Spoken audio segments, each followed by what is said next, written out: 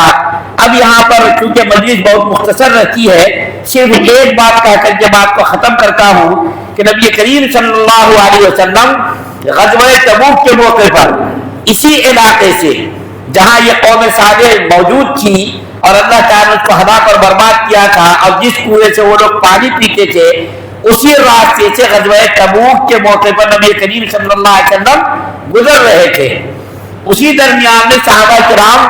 کے بعد آدمیوں نے آٹا کو گوندا، سالن بنایا، کھانا وغیرہ بنانے کی تیاری کی، تو نبی کریم صلی اللہ علیہ وسلم کو اس بات کی اطلاع ملی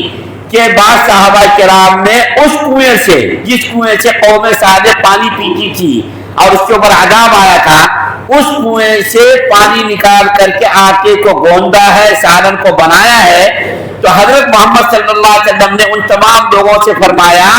وہ آٹا جانوروں کو کھلا دو اور سالن کا برتن انڈیل دو، اس کو استعمال مت کرو، اور اس علاقے سے بڑی تیزی کے ساتھ گزرو، یہاں ٹھہرو مت، کہیں ایسا نہ ہو کہ تمہارے اوپر بھی اللہ کا عذاب آ جائے۔ اللہ کے عذاب سے پناہ مانگتے ہوئے بڑی تیزی کے ساتھ اس علاقے سے گزرو۔ اور نبی کریم صلی اللہ علیہ وسلم نے اپنے چہرے مبارک کو کپڑے سے ڈھانپ لیا اور تیزی کے ساتھ اس علاقے سے گزرنا آپ نے صلی اللہ علیہ وسلم نے گزرنے کا حکم دیا۔ یہاں پر بتانا یہ ہے کہ اللہ کے رسول صلی اللہ علیہ وسلم کو اللہ تعالیٰ کا وعدہ تھا کہ آپ جب تک اس کی قوم میں زندہ ہیں اس وقت تک عذاب نہیں آئے گا، لیکن اس کے باوجود اللہ کے رسول صلی اللہ علیہ وسلم کے خوف کا یہ عالم تھا کہ اللہ کے رسول صلی اللہ علیہ وسلم نے فرمایا جلدی سے گزرو اور اس کنویں سے پانی مت پیو، پانی مت نکالو، کیونکہ اس کے اوپر عذاب اللہ کا آیا ہے، جلدی سے تیزی کے ساتھ گزرو۔ آج بھی دیکھیے بہت ساری جگہوں پر عذابات آتے ہیں، جیسا کہ دیکھیے کرونا کے زمانے میں بار بار کیا بتاؤں، کرونا کے زمانے میں اللہ کا اتنا بڑا عذاب آیا، ساری دنیا کے اندر اس عذاب کے اندر لوگ مبتلا ہوئے، لیکن کوئی آدمی اللہ کی طرف رجوع ہوا،